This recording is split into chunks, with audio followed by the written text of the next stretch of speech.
In this video, I'm gonna teach you how to connect Trezor to Android phone. It's a very easy process, so make sure to follow along. In this video, I'm going to talk about Android compatibility for your Trezor hardware wallet. So first, something that I want to make very clear is that there is no dedicated Trezor application for Android. However, you can still use your Trezor with your Android device by utilizing Trezor Suite in your mobile browser. So you will not be able to download a dedicated application such as Trezor Suite for PC, but you can still access their mobile browser and go over to their website.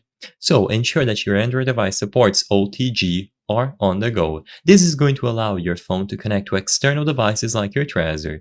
So all that you have to do is connect your Trezor to your Android phone using a USB OTG cable. So it is essentially the same thing as connecting the Trezor hardware wallet to your PC, but instead you will be able to use a cable that is compatible with your Android phone.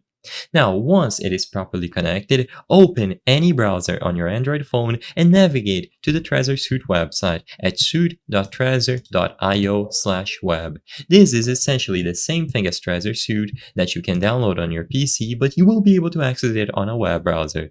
Follow the on-screen instructions. You will be prompted to connect and unlock your Trezor device, and you have to make sure that your phone is capable of reading the Trezor hardware wallet. You might need to enable USB debugging on your Android device for the connection to work smoothly, and like I said, it is recommended to use a reliable cable. And while this method works, Trezor is developing a dedicated mobile app for a more seamless experience. So while you can still use this, keep in mind that it is not going to be a perfect experience. Just access the website, see how it goes, and you will be able to manage your Trezor hardware wallet from there.